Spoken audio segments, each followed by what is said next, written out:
Assalamualaikum warahmatullahi wabarakatuh. Halo teman-teman.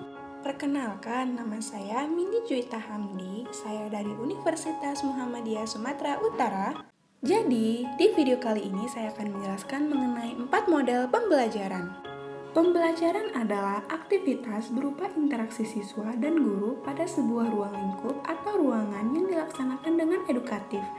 Misi utama dari pembelajaran adalah adanya perubahan pada tingkat kognitif, keterampilan, dan sikap siswa menjadi lebih baik. Sedangkan model pembelajaran adalah susunan konseptual yang dipakai sebagai panduan dalam implementasi pembelajaran yang dibuat dengan terstruktur agar tujuan belajar bisa tercapai.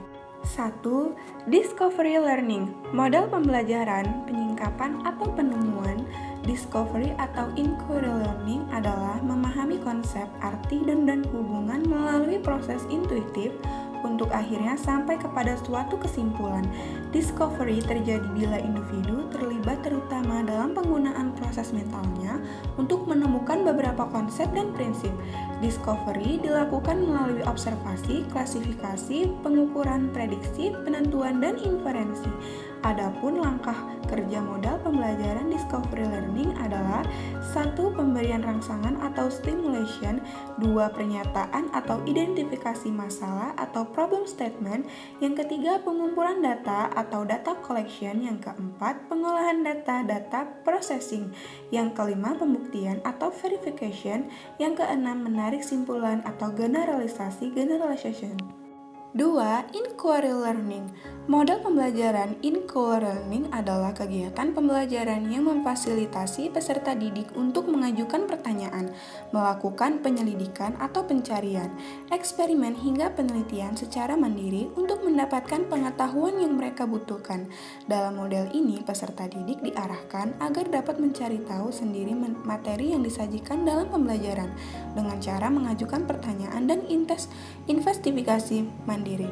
Langkah-langkahnya yaitu 1.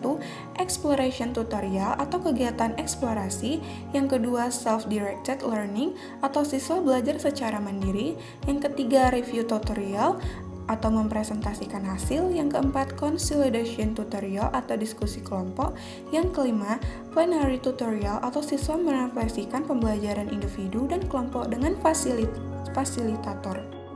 3. Problem Based Learning atau PBL. Problem Based Learning adalah kegiatan interaksi antara stimulus dan respons, merupakan hubungan antara dua arah belajar dan lingkungan. Pendekatan pembelajaran yang menyajikan masalah konseptual sehingga merangsang siswa untuk belajar. PBL merupakan suatu model pembelajaran yang menantang siswa untuk belajar, bekerja secara berkelompok untuk mencari solusi dari permasalahan dunia nyata. Masalah ini digunakan untuk mengikut siswa pada rasa ingin tahu pada pembelajaran. Langkah-langkah model pembelajaran Problem Based Learning atau PBL.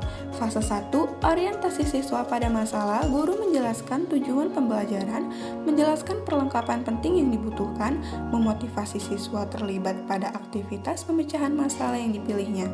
Fase 2, mengorganisasi siswa untuk belajar. Guru membantu siswa mendefinisikan dan mengorganisasikan tugas belajar yang berhubungan dengan masalah tersebut. 4. Project Based Learning atau PJBL. Metode pembelajaran yang menggunakan proyek atau kegiatan sebagai media. Peserta didik melakukan eksplorasi, penilaian, interpretasi, sintesis, dan informasi untuk menghasilkan berbagai bentuk hasil belajar. Project Based Learning atau pembelajaran berbasis proyek merupakan model pembelajaran yang berpusat pada siswa untuk melakukan suatu investigasi yang mendalam terhadap suatu topik. Langkah-langkah pembuatan Project Based Learning. 1. Membuka pelajaran dengan suatu pertanyaan menantang atau start with the big question atau essential question. Yang kedua, merencanakan proyek atau design a plan for the project. Yang ketiga, menyusun jadwal aktivitas, create a schedule.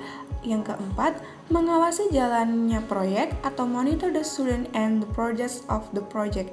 Yang kelima, penilaian terhadap produk yang dihasilkan atau assess the outcome. Yang keenam, evaluasi atau evaluation the experience. Mungkin itu saja yang dapat saya sampaikan.